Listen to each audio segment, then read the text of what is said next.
दुःखाने त्यांनी देवाची स्तुती आराधना केली। या ठिकाणी बायबलमध्ये लिहिलं नाही का ते कुणी रडले नाही, कुणी पडले नाही। या ठिकाणी त्यांनी फक्त देवाचं नाव उंचवलं। त्यांच्यामध्ये एक आनंद जो होता नाही का, आत्म्यातून एक भलं त्यांचं शरीराने त्यांना बांधण्यात आलं नाही का, त्यांना हे करण्यात आलं, पण ते आत्म्याने कसे होते, आजाद होते।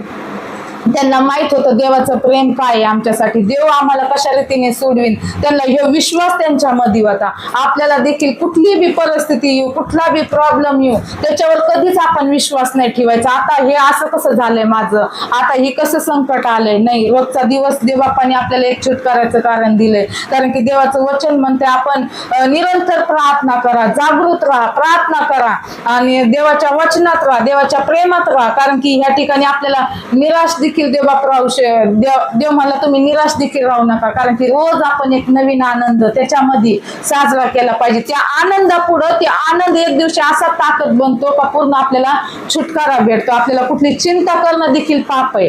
हालेलुया। ज्या वाईट गोष्टी आहेत ना, आपल्याला वाटतंय नाही का मी टेन्शन घेतो, हे करतो, हे सगळ्या कुणाकुणात सैतानाकुणात, कारण की आपण परिस्थितीला बघून हारल्या जातो। कारण की या ठिकाणी आपल्याला परिस्थितीला बघून हारायचं नाही, त्या ठिकाणी आपल्याला जयावर जय प्राप्त करून देणारा देव आपल्या संग आहे। हे आपण ध्यानात ठेवून प्रार्थना करायचं। आपल्याला वाटतंय हे अशा गोष्टी माझ्या जीवनात आल्या, त्याच्यातून मी कधी सुटणार नाही, पण नाही।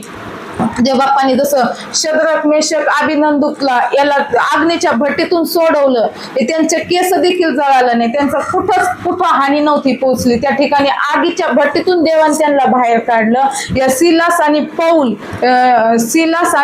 पौल है ना, त्यांना देखील देवबापाने बंदी शाळेतून त्यांना हाणून मारून त्यांनी बघितलं नाही का मला किती वळ आलेत, मला किती लागलंय, ते युवाळे नाही, रडले नाही, काय नाही, पण देवाचा आनंद त्यांच्यामध्ये होता, देवाचा आत्मा त्यांच्यामध्ये होता। त्यांना माहित होतं का देवाचा आत्मा आम्हाला या ठिकाणी सोडवीन, आणि त्या ठिकाणी हर एक दरवाजा खुलल्या गेला। तसंच आपले देखील हर एक परिस्थितीचा दरवाजा देवबाप खोलीन, हर एक मार्ग आपला खोलीन, कारण की देवाचं वचनच म्हणतंय, कारण की मी माझ्या देवदूतांना तुझ्याविषयी आज्ञा देईन।